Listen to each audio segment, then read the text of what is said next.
The exam, okay, pay attention now, is going to be online on D2L. You're going to take it as a quote-unquote quiz on D2L.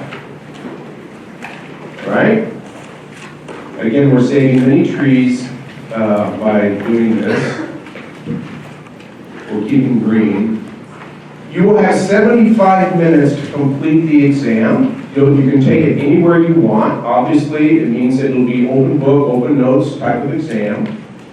You'd be surprised at how many people still fail it. But, you're under a time limit. So you have to complete it in 75 minutes and you'll be cut off. So you don't want that to happen. You want to get through the exam. I am not going to use this called a lockdown browser. A lockdown browser means that you have to download software to your computer or your phone or your tablet or your watch. And then you can't, move around. You can't access websites and this kind of sort of thing. I don't do that because there's just too many technical problems associated with it. First time I did this for this class, I got 20 or 30 calls at the same time at the beginning of the class because people were having technical difficulties. So you can take the exam on any electronic unit that you wish. You can come here and take it. That's fine. We will be here. This is next Thursday. Right? It opens at exactly it's the same exact time as the class from 11 to 12:15. I'll give you a 5-minute grace period. So I guess technically you'll get 80 minutes. So it'll be a 5-minute grace period, and then you'll be marked as late. And unless you have a legitimate excuse, that's going to affect your grade. Okay? All right. So any questions on that? Yeah.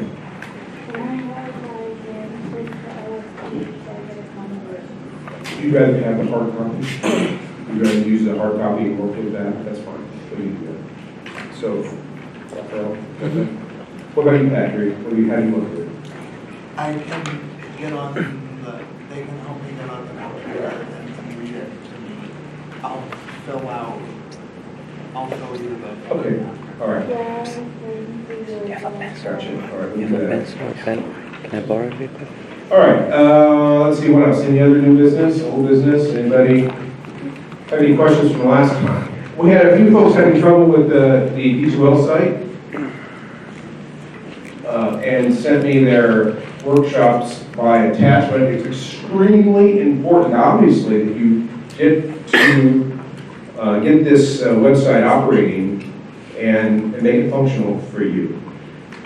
There should be no reason why you can't access the assignment, download it, and then upload the assignment. What I typically tell people, and sometimes I'll get locked out too, and all I do is just restart my browser, or in extreme cases, restart my computer, because there might be some blockage taking place that, blocking or cookies or whatever. So it's really important that you get this D2L set up and fixed.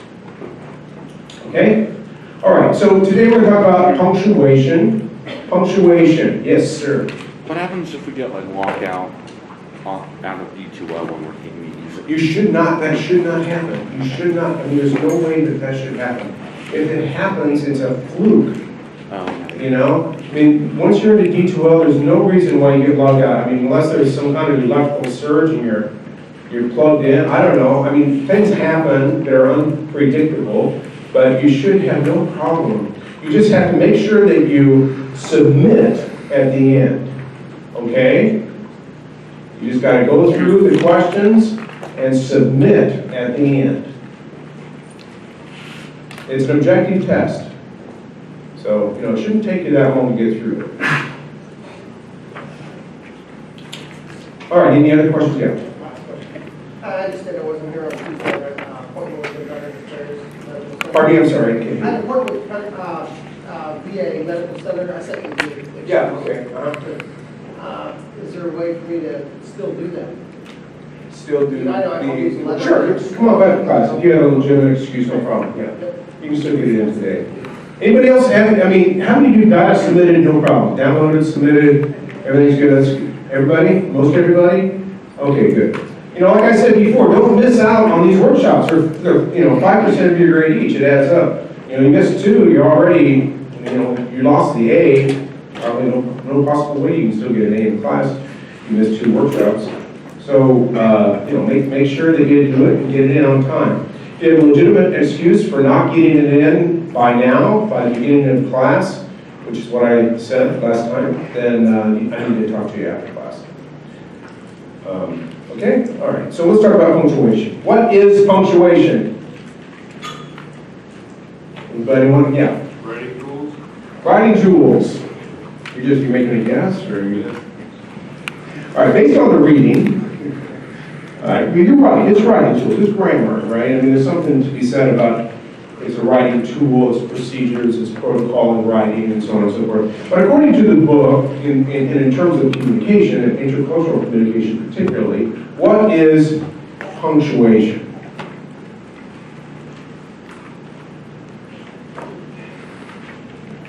It's kind of like causes, effects, context. Okay, all right, good. Causes, effects, context, you're absolutely right. Right on track. Any other ideas? Yes, sir. Process of perception through people organize their ongoing interactions. Can't hear you. A little louder.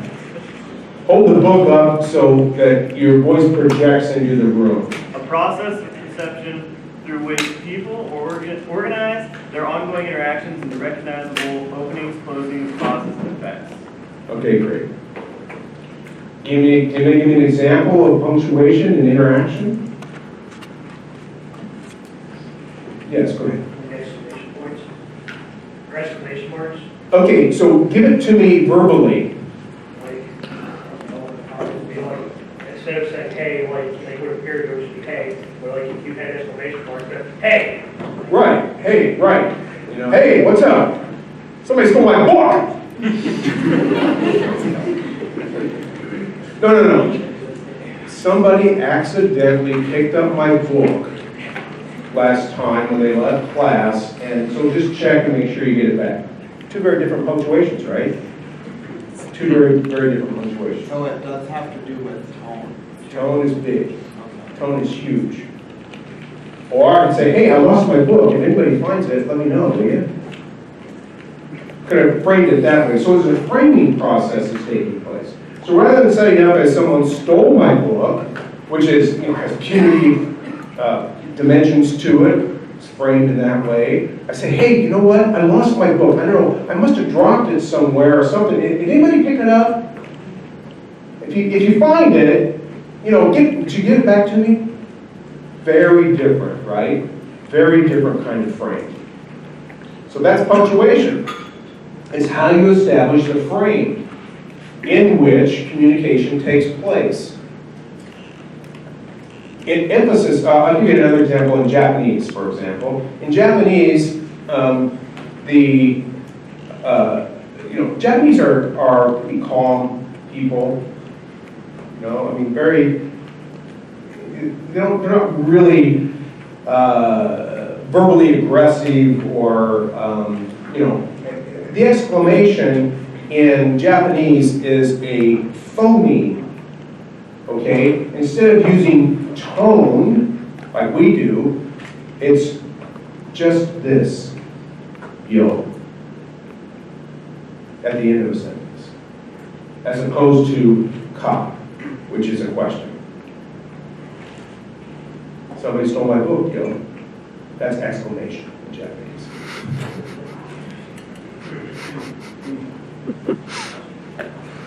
Okay? So, whereas ka is K-A, ka, that's the phoneme, is the question. Somebody stole your book, ka. So, different cultures have different ways of vocalizing the frame or the feeling in which the interaction is taking place. in Moroccan, and I think Arab culture generally, there's much more intensity. So the interpretation from an American point of view even is that, you know, there could be an argument taking place. We punctuate it as, oh, it's an argument. You know, you were arguing with your mother earlier. No, I was just having a conversation. So in intercultural contact, we misinterpret the frame of the reference on how things are being punctuated, and there's significance for the people who are involved. Just giving you two kind of extreme examples between Japanese and Moroccan Arab context. Okay, any questions about that? What's the significance of this? There's another dimension of punctuation that I go through in the notes, but I'll come back to that in a minute. That has to do with the openings and closings part of this. But what's the significance of knowing and understanding and making judgments and evaluations through this idea of punctuation? Well, first of all, I would say that we all need to realize that if we're speaking in a certain tone, the tone has an impact. You know, it's frustrating to me when sometimes people speak in a tone and they're like, really? I didn't know you interpreted it. Right. So you hear the tone, but you don't hear what they say. So you react to the tone instead of responding to what they say, because there's a couple messages coming through. Right? So that's a very good example. We will perceive what we think are double messages. Right? So one level of the message, the verbal, is going to contradict the tonal part of the message. So what do we listen to? Which one do we listen to? Which one do we respond to? That's a form of punctuation. Okay? So, you know, parents put their kids in double binds all the time. Get double messages, right? Parents really busy, occupied, things are going on, maybe stress of the day. The kid comes and wants attention. Mommy, can you give me a hug? Okay, all right, here, come on, I'll give you a hug. Or, Daddy, you love me? Yes, I love you. Now leave me alone, I'm busy. Right? Double message. I love you, I hate you. Right? So, which one does the kid listen to? It's tough, you know, being a kid's tough, right? I mean, you all know, it's fairly recent for most of you. You get these double messages. You get it from, you know, you suspect your significant other to be lying. How do you know someone is lying? Huh? Can't hear you. Avoiding eye contact. Okay, avoiding eye contact, but that's cultural. But if it's a friend and you have very common cultural background and they're not willing to look you in the eye, then you know maybe something's up, right? Maybe something's up. I just saw a colleague in the hall upstairs from another department. Hey, how you doing? Oh, just fine. Good. Fine. Okay, great. Me too. I'm doing great too. So, you know, you get this message that it's not fine. You know, something's going on with this colleague. And, you know, I don't know if I'm implicated, but it's a colleague from another department, so I'm not, you know, I mean. But still, a friend. So, you know, I have a concern. I'll probably want to go talk to him later and see if everything's okay. You know, what's going on. Not because I'm concerned about myself, but about him. You know, what's going on with him. All right, punctuation. What else? I put up an article. This is the New York Times yesterday. It's from page one. Page one starts here. It's about microaggressions. This is the big news now these days. Right? Campus 101, learning how not to offend. That's how it starts. I'm going to read this to you. Freshman tentatively raises her hand and takes the microphone. I'm really scared to ask this, she begins. When I, as a white female, listen to music that uses the N-word, and I'm in the car, or especially when I'm with all white friends, is it okay to sing along? Front page of the New York Times.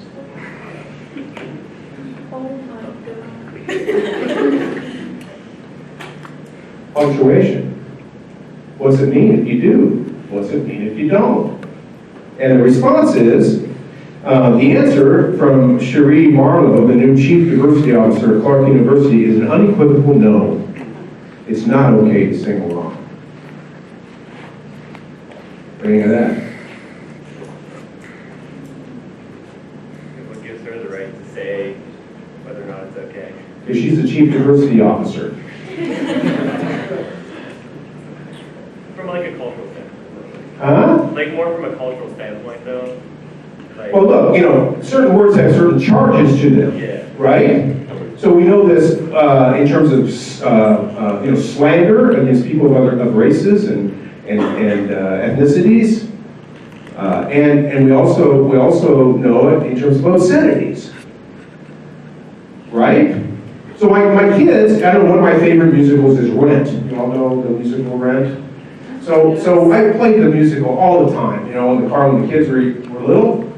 And, the second song I think on it is, the one on weird, yes, it's weird, fucking weird, da da da da da da da da da, right? So whenever that would come on, when that song would come on, the kids are in the back seat, probably 4 and 5 years old, right? So I turn it down, so they don't get the fucking part, right? But once, I forgot. And, obscenities have a way of just really attaching, because they're so much fun, obscenities. They're great fun. And so the kids in the back seat, I'm not kidding, they just start going, fucking weird, fucking weird, fucking weird, fucking weird, fucking weird. My kid's 4 or 5 years old. So now I have to make a decision on whether or not I'm going to mark this word, right? Am I going to make it a prohibition? Because once you make it a prohibition, what happens? People want to do it. It's power. It's got power. So I say, no, it's not fucking. It's freaking. Oh, they said, okay, freaking weird. So they got the freaking, right? So they did that, they shifted. They shifted to freaking, and it was okay for a while. They're the same thing, with any obscenities, it has that kind of power, right? And there's a prohibition associated with it. As soon as the prohibition becomes normativized, or normative, it takes on power. Hence the N-word, that's incredible power, right? And or the Q word for gay and lesbian. When I was coming up, and that was the same as the N-word, but now gay and lesbians have taken the Q word and empowered it, right, for themselves. I was out with a lesbian friend one night a number of years ago, and we're in a bar. She goes, oh, look over there, she's queer. I said, how do you know? She goes, oh, look at her, she's just so dykey. I said, how do you say these things? I can't say these things. Which I just did on camera now, but she says, oh, well, it's okay, she knows, I know. It's okay to use the word queer now. I said, well, that's really cool. How did that happen? It's become normativized. But there are some terms that aren't and continue to reflect a history of oppression. So to get back to your question earlier, it's the word that signifies a history of oppression that continues, that is the problem with using it, and it becomes microaggressive. But this article it's not just focused on that. It's talking about all kinds of microaggressions. Like if I came in and said to you, hey guys, did you get our workshops in? Is that microaggressive? What do you think? How many of you think it's microaggressive if I come in and say, hey guys, did you get your workshops in? Raise your hand. Is that microaggression? Come on, raise your hand. Oh, we got some. Think about it. How many think it's not? What is like guys a gender neutral word now? What do you think? Is it? I can see why someone would think that it was, but I personally think it's not. It's really become conventional usage, hasn't it? Obviously, many of you, more of you than not, think that it's okay to address women as guys. I mean, if you're at dinner, I can say, hey girls, did y'all get your workshops in? or gals, I guess it would be gals, right? That would be the converse of The guys. thing is that boys and girls sound so little kid. Guys and gals. How's that? Is that better? Yes. That do it for you? If I say, hey guys and gals, George Chapman, that's inclusive. But if I said, hey gals, it's eliminating the guys, right? You know, in terms of gender. Well, this article is saying that's microaggression too. But, you know, what it's really getting at here is it's about stereotypes. Stereotypes about people from other cultures or who have cultural histories that are associated with certain kind of ethnicities. Another example that they use in the article is someone comes up to a Latino man who's, you know, a really smart guy, in great class, goes, wow, you're so smart, I didn't realize Hispanics are so smart.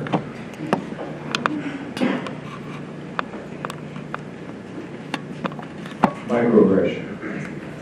That's microaggression, right? Well, that seems more obvious aggression than. Right, or how about this one? Oh, gee, you're Asian, will you help me with my math? That's a microaggression.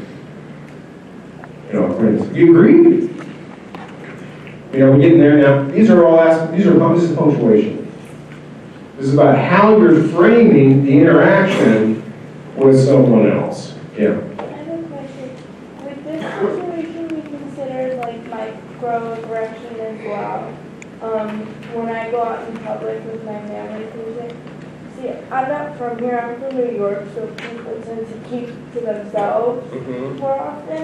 And I'll go out with my family, and they'll just be like, oh, it's so nice that you take her out. And I'm like, Absolutely I right. can understand You bet. everything you're saying. Oh, I didn't realize you could speak. So referring to you in the third person, even though you're right there. And also the other thing that I've found is that there's I'm like speaking to you like a child. Oh, well, you're doing so well today, right? I mean, Yeah, because there's so I have the mind of a baby. right, so there's this, or the other thing is, if the other person doesn't speak your language, what do? Talk louder. You talk. So, what are you doing this afternoon? What? What are you doing this afternoon? You know, I mean, that's not how you help someone from another culture understand. You might want to try to articulate a little bit more and watch the metaphors you use. Yeah. What about like more positive assumptions? Like it's obviously like more of a negative assumption, like, oh, Hispanics are smart. Like that's obviously negative, but what about like the assumption that Canadians are nice? Canadians are nice, Like that assumption, how would that be? but they don't tip. Yeah. But like, how does that fall? Because it's like the same sort of situation. Like, oh, you're Canadian, so you're nice. Yeah, well, that's how they make up for not tipping. Right? No, of course, that's the stereotype.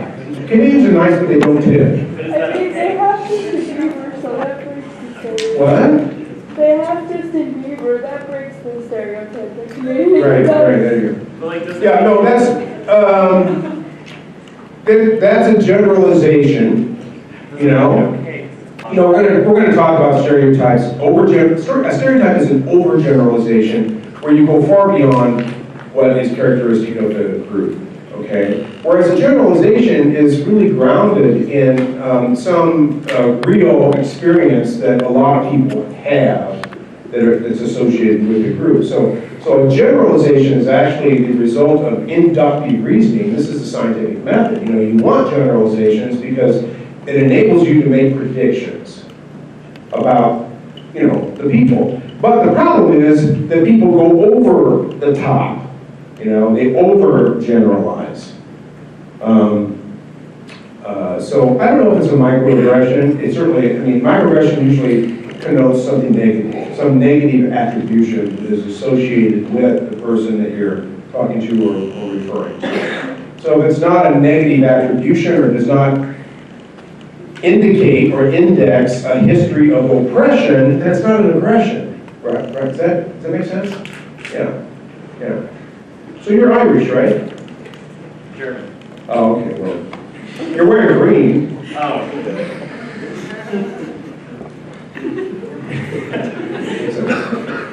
All right, so this I just wanted to bring up so you have a sense of, this is big time on campus now. There's a lot of stuff on microaggressions. So pay attention. I think that the idea is useful because it points to the tendency to stereotype and then alienate people, which is not good, of course. But at the same time, it can get a little carried away, right? What do you think? Can it get carried away? People need to be able to fend for themselves a little bit. So this is a question that we have to raise. I mean, if you are the recipient of what you perceive to be a microaggression, what are your choices?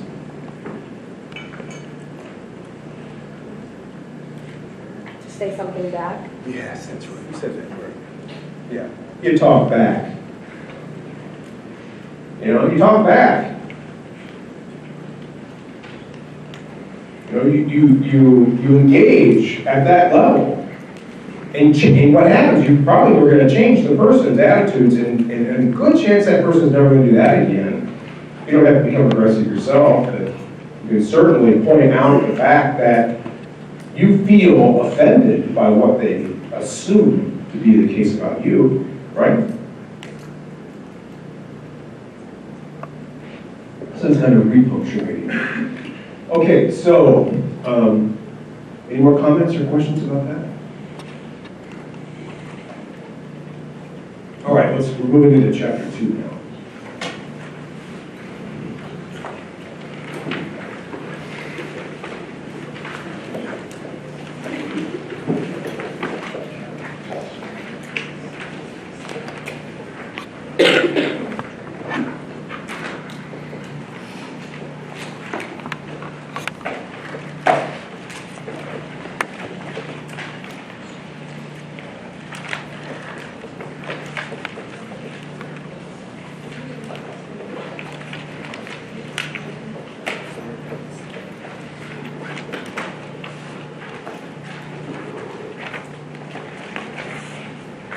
All right, so the author raises the question in the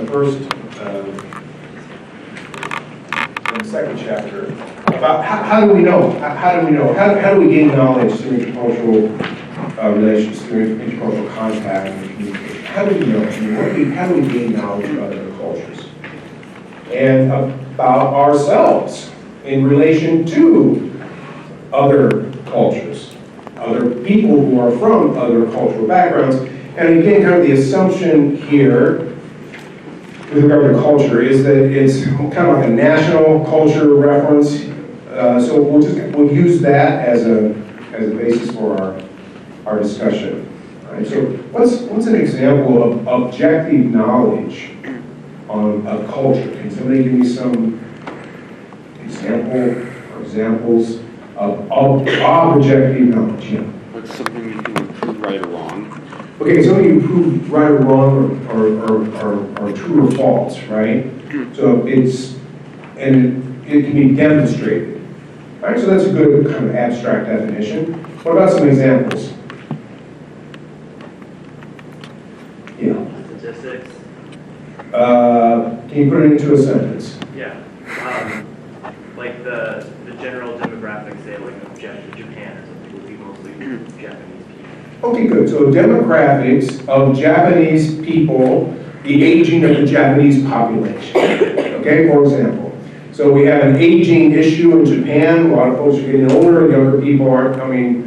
There aren't as many younger people as there are older people. So we can objectively say that there is an issue associated. And of course, we're making a judgment when we say there's an issue. If we're being descriptive, all right, then we are moving more towards the objective. So does that mean avoiding saying whether or not something is a quote issue or not? No, you can say, we make judgments all the time, right? Yeah. Like, something that you see. Okay? Maybe you may wear like her hair. Right. Yeah, you can make an observation. So for example, here's an observation. When I taught in Morocco, my classroom consisted of young men and women, like you. I had one really large class, not as large as this, but close in terms of the number of people that were there. Half of which I found out later were not in the class. They just came because they wanted to learn about American culture. That's neat. But about, I'd say, a third of the women in the room were wearing the hijab, just a scarf, right? And 2/3 of the women in the room were just dressed like you are, just normal, more casual attire, not wearing the hijab, not having their hair covered. All right, so that's an objective observation. Now let's move into an explanation of the wearing of the hijab. Now we're moving away from the objective, right? And moving more into subjective interpretations of why women in Islamic countries wear the hijab. We're not just talking about the scarf, right? The hijab is just a scarf. We're not talking about the burqa. The burqa is a full covering, with the veil and all this kind of stuff. And so we can make the observation, that's objective. We can make observations about institutions that are operating in a particular place and what their functions are. That's objective knowledge.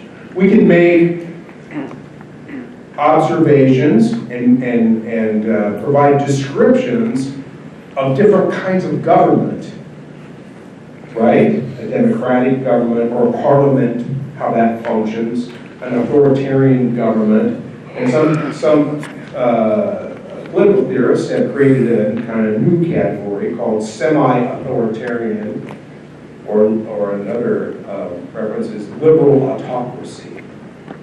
It's oxymoronic.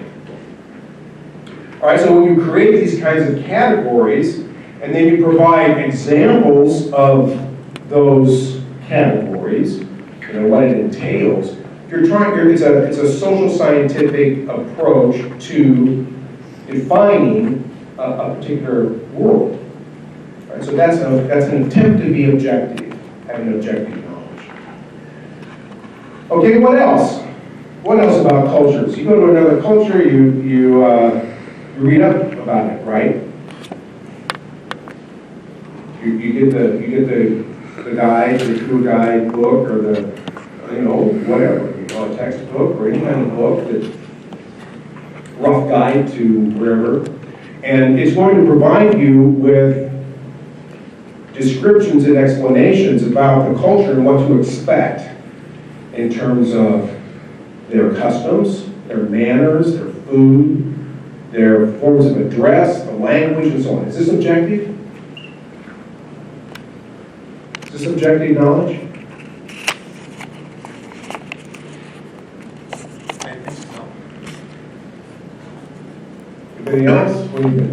Is this objective knowledge?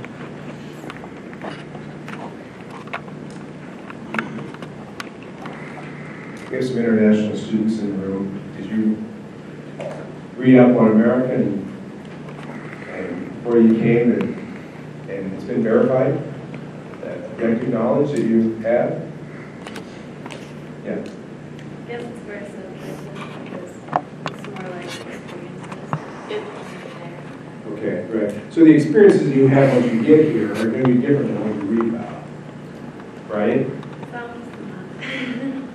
Because it's such a diverse place, it depends on where you land. I mean, if you land in New York City or Boston or a major U.S. city, you're going to have a different kind of experience than coming to a more rural community, small town like Edinburgh, and so on. So there's no one objective description of America, is there?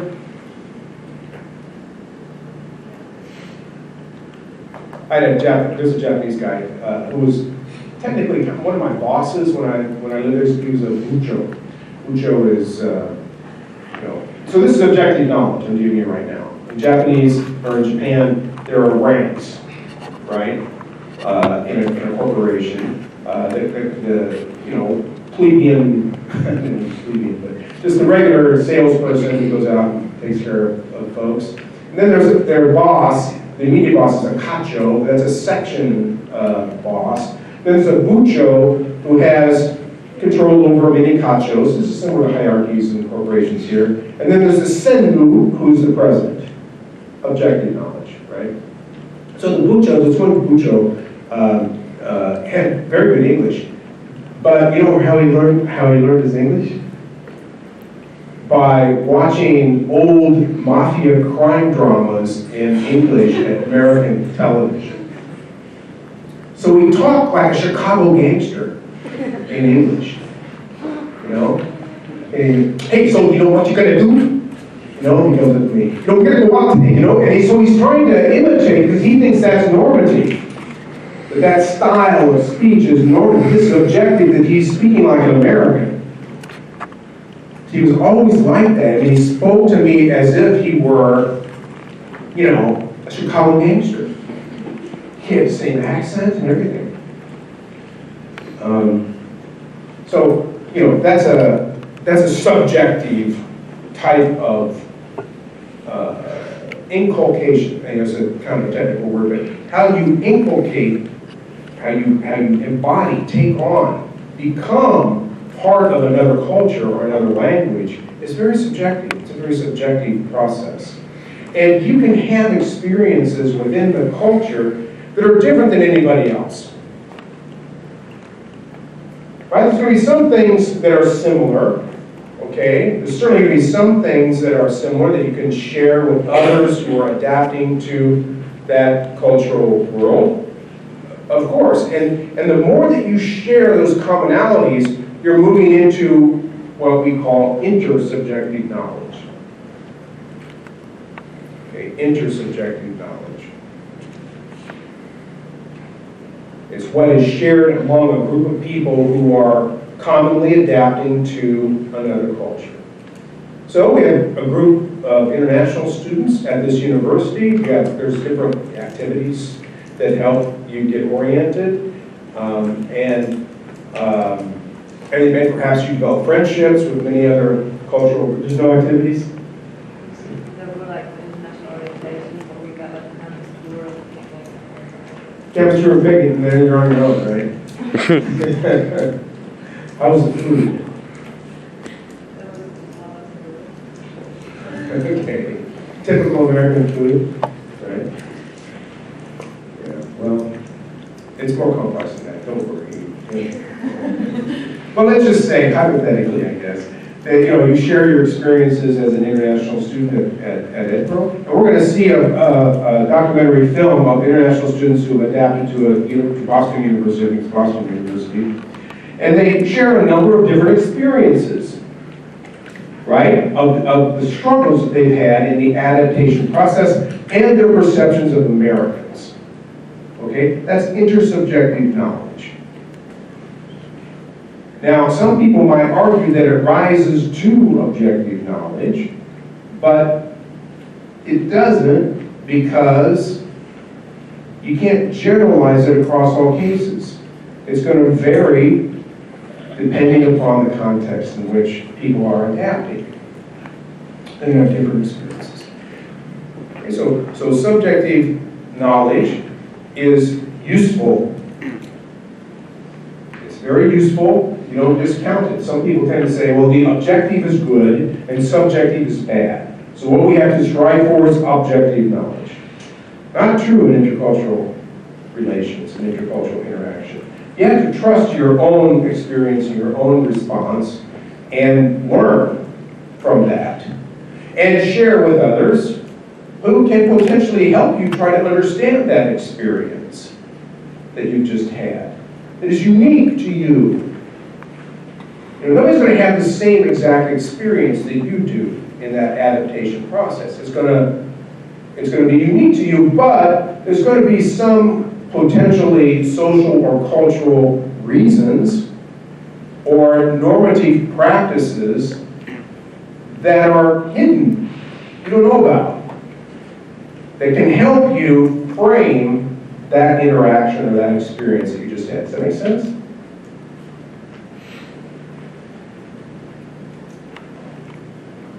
Any questions about that? You want an example? Yeah. So like subjective is more like how we kind of like our opinions of another culture, and then intersubjective is like what other culture groups think of themselves. Yeah, let's work with the word opinion a little bit. So you have an experience, and based upon that experience, you generate an opinion and possibly an attitude, right? So then you go off and you find another expatriate living in that country, and you say, hey, I just had this experience, this is what I think about it, or what do you think? And you have some communication, you develop some common understanding of the experience you had. Maybe the other person has had a similar experience that they can share with. So you're developing an intersubjective knowledge. Can you give like two different statements, one for objective and one for subjective or something? No, I'm sorry. Okay, so what's objective knowledge? Objective knowledge is what some folks have already said.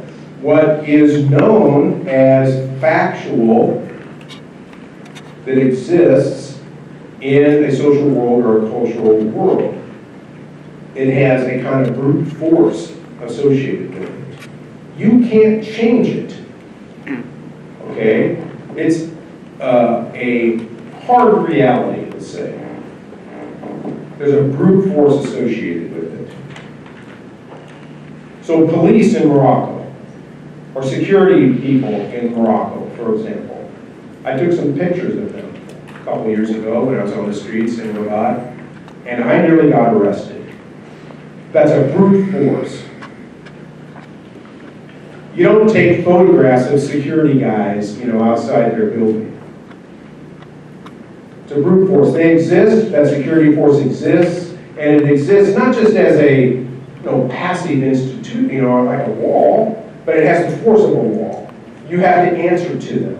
It's a brute force, it's objective. You cannot say that they don't exist. They do. It's factual. It's immediate, and it has power. Yeah. Why did you almost get arrested? Oh, because I was stupid.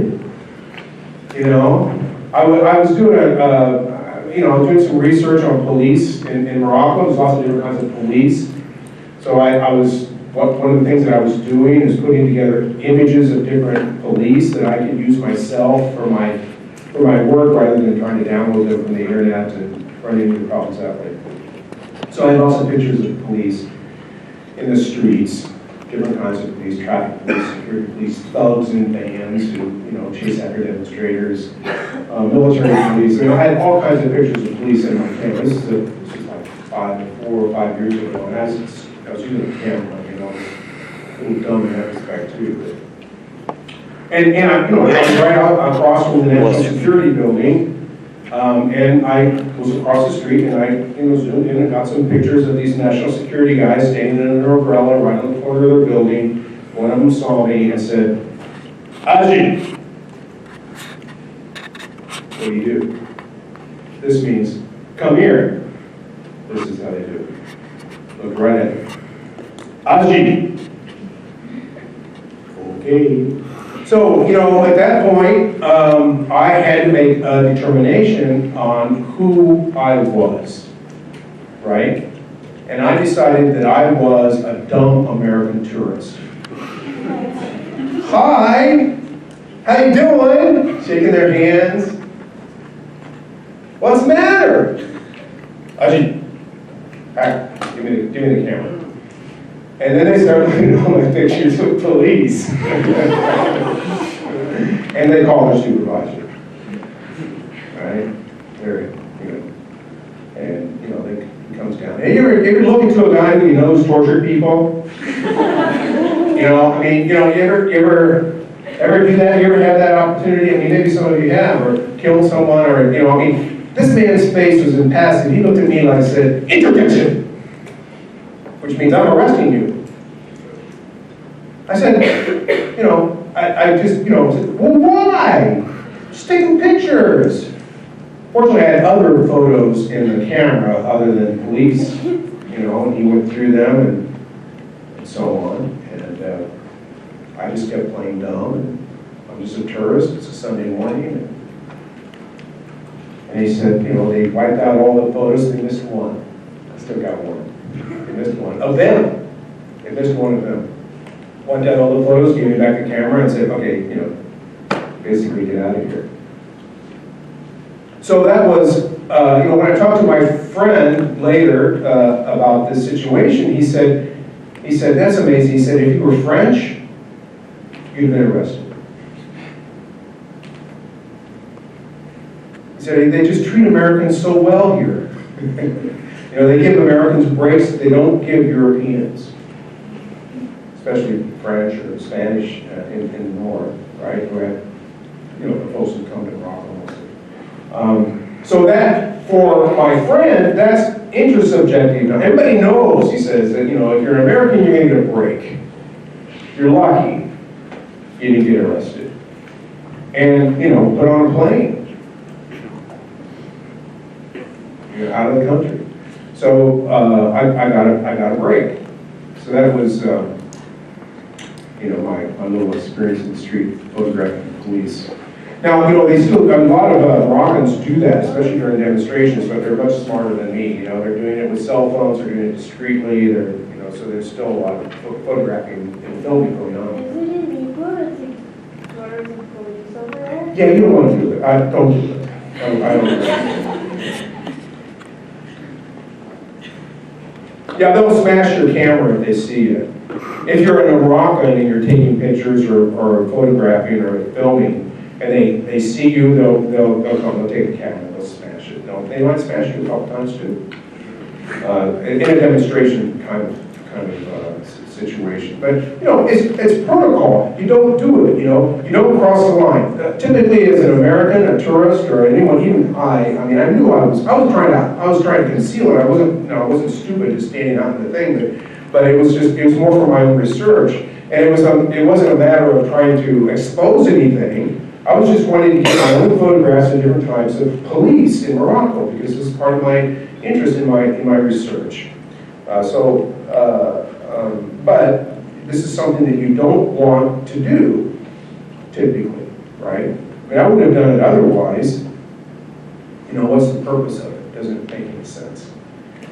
All right, so objective and subjective knowledge, I learned something in that experience. I knew that it was, I had to be careful, that I couldn't be exposing myself. That was objective. That was objective knowledge. I knew that there's an authoritarian regime here, that taking pictures of police is not a great idea unless you're a friend of theirs and you get a picture together or something like that. It's a very different kind of story.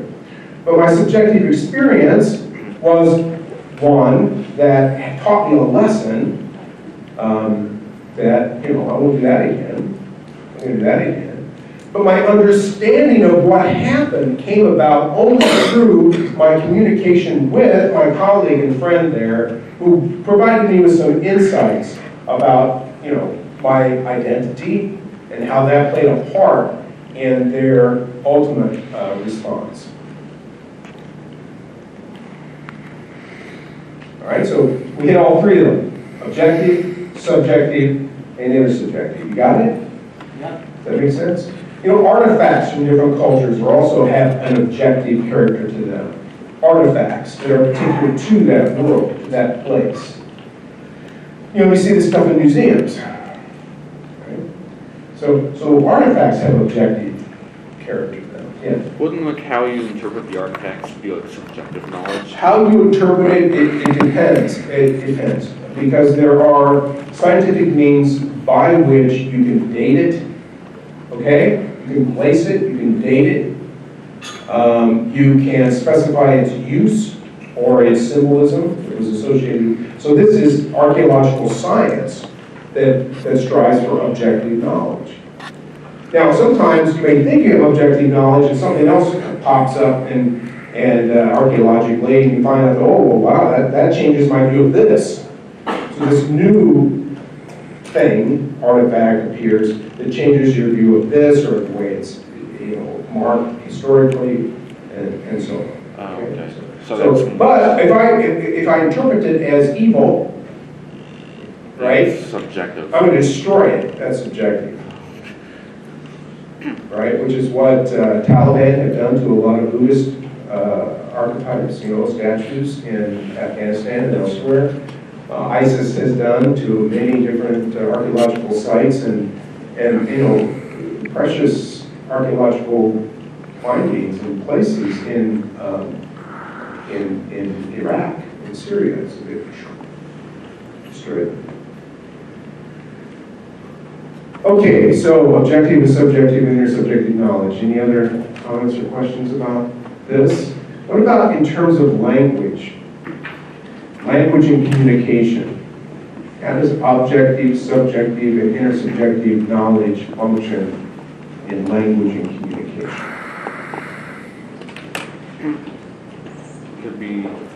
It could be like objective that like hola means hello in Spanish. Okay, right.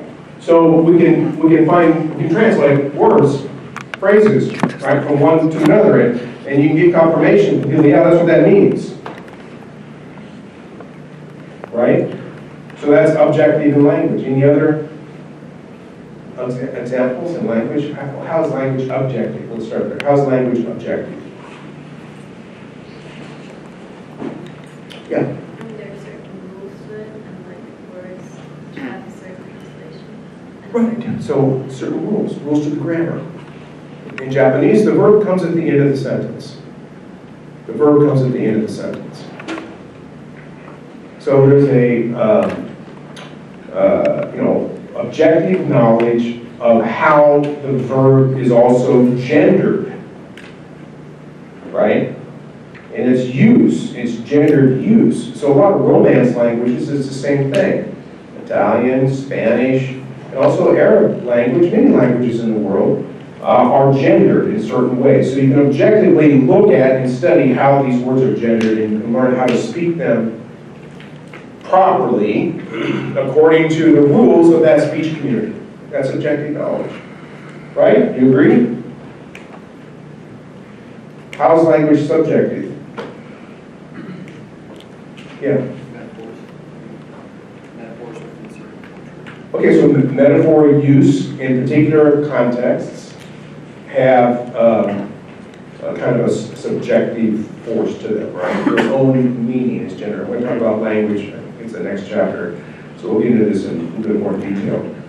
Same with communication, right? I mean, there are certain forms of address that can be used, certain forms of address that are available to you objectively to address me, right? What are they? Dr. Smith? Thank you. Dr. Smith, Professor Smith. What else? Mr. Smith. Doctor, Professor, Mr. I'm feeling really good right now, right? Doctor, Professor, Mr. What else? Does that be formal? No, any way to address me. Andrew. Hey, Andrew Smith. Okay, what else? Just Andrew. Smith. Huh? Schmitty. I love that one. Yeah. Dude. Sir. Thank you. Sir. Okay, yeah, what? Andy. I was Andy in college. Look out when you start using that name. I'm not Andy anymore. Okay, right. Hey, you. Hey. So, I mean, we've just gone through a whole gamut of different ways in which. So we can objectively say that these are the different ways that you can potentially address me or, a professor, doctor, blah, blah, blah. All right, but how you use it is subjective. Right? The form of address that you use is going to be driven by your own sense of the relationship that's intersubjective with me or with the person that you are addressing. All right? Now, there's been a transformation over the last, 20 years or so, where, most students address me as Dr. Smith. And I got used to that. So, you know, Dr. Smith, okay, I'm Dr. Smith. Everybody says so. So if a student comes up and addresses me as Andrew, it throws me off a little bit, you know? I mean, it's fine, address me as Andrew, but there's an assumption of a relationship, personal relationship, that's usually associated with the use of the first name. Raphael refers to me as sir. He says, here, sir. I say, Raphael, don't say sir, it's okay, you know, right? I say, okay, sir. Right? Because this is his normative mode of interacting in his own training in Italy, and you know, formal respect for professors. So it's sir. Names and the way you address someone has a power. I mean, it becomes part of who you are. My children learned to, when they were young, they didn't learn to call me dad or daddy. They learned to call me Baba, because Baba is Arabic, you know, for dad or daddy. So I got to a certain age where they recognized that their other friends don't call their dad Baba, right? It's dad to them. So they would come to me and say, Baba, is it okay if I call you dad? I say, sure, you know, you call me dad, I'm your dad. Like, okay, great, thanks, Baba. Because they can't get it out. They can't call me dad. But they're 16 and 15 years old now, and they still can't call me dad. My son, who now is, you know, studies Spanish, he calls me Padre. It's just, now I've become Padre. I'm no longer Baba, unless he wants something, and then it's Padre. I mean, it's Baba if you want, no, that's exaggeration. It's Padre. My daughter still calls me Bob, but she'll say to me, can I start calling you Dad? I mean, still now. And so around her friends, she'll refer to me in the third person. They begin referring to me in the third person as Dad, right? But to address me as Dad is difficult. They can't do it. They have a difficult time doing it. Because I'm not Dad, I'm Baba. Right, so you know, the names have an objective force that become internalized subjectively. The names are out there. These are the names that you can call your father. Father, Dad, Daddy, Baba in Arabic. I mean, you know, there's lots of different names in many different languages to use. That's objective knowledge. But the one you use is a subjective choice that's reinforced intersubjectively, in this case by their mother at a young age. Because that's how she referred to me through them. She's the one who trained them to call me Baba. Right? Okay, so, you know, language, address, forms of communication are all go across the gamut of objective knowledge, subjective knowledge, and intersubjective knowledge. Any other examples or questions you have?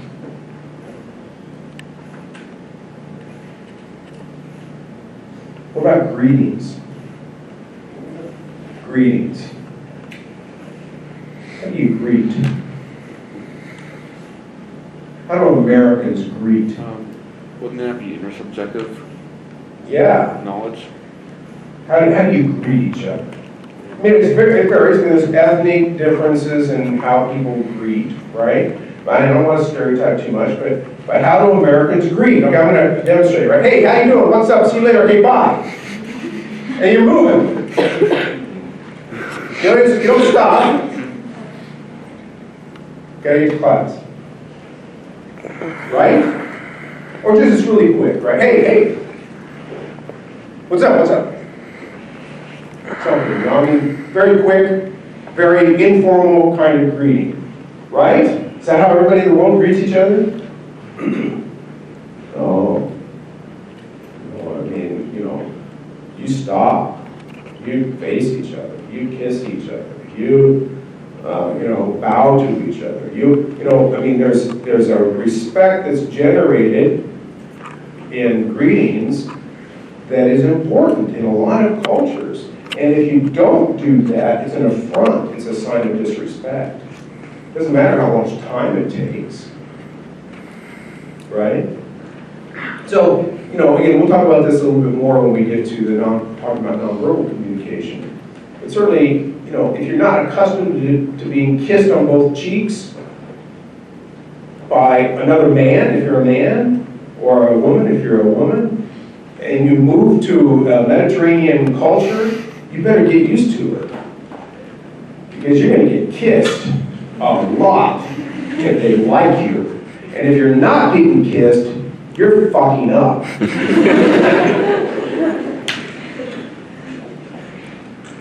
Right? So you gotta learn how to kiss. And because it's a custom, you know, there's a method to it. You know, it's not a sloppy kiss. You know, it's just sometimes you kind of kiss the air. You know, a little bit, touch the cheek, you know, kind of kiss the air a little bit. See that I got. I knew when my father-in-law was really happy with something I did or said because he'd give me some big, you know, he'd hit me 3 or 4 times on the cheek, you know, give me big kisses right here. And if he didn't do that, then I knew I was in trouble, right? I mean, it's like, uh-oh, I did something. So there's kind of signs. This is subjective. This is really subjective. That you know, you kind of learn. One quick other story. I had a friend of mine came to visit when I was in Morocco. We were living in Morocco, and he's American, but he's Italian American, and you know, second generation Italian American because his parents were immigrants. And they were visiting, and my ex-wife's parents, family, all the relatives were there in this house, and they were leaving and flying back to the United States. And my buddy Joe gets up and kisses everybody in the room. All right? And he goes in the kitchen and he kisses the maids. If there had been a dog there, he would have kissed the dog. You know, no, I'm just exaggerating a little bit. But he kisses everybody, and everybody's a little surprised because they just met Joe. They didn't really know him. You don't kiss people if you don't know them, really. You know, you shake their hands. If it's an intimate friend, a good friend, or a family member, you kiss. But if it's a you know, someone you just met, an acquaintance, or a friend of a friend, or something, you don't kiss. You know, so she was kind of transgressing that, and plus Americans don't kiss, right? This is a stereotype. So they leave, and then the family starts talking and says, well, you know, wow, I mean, it's American, and it's kissing everybody. It's really odd. You know, they weren't like repulsed or anything. They were just saying, well, you know, that's really weird. And you know, my wife at the time said, oh, well, he's Italian. And everybody in the room went, oh, okay, no problem. He's Italian. That explains it. Because he's Italian, he kisses. So, you know, Americans don't kiss. It's objective knowledge. Italians, they kiss. It's objective knowledge. How they kiss, how they do it, what the context is subjective. How you come to understand the practice in certain situations is intersubjective. All right, so these are kind of the frames in which we can make interpretations and potentially predictions about culture and cultural interactions. All right, any questions? Well, I got a little early today. So finish reading chapter 2. We're talking about emotions next time. And give me back my book.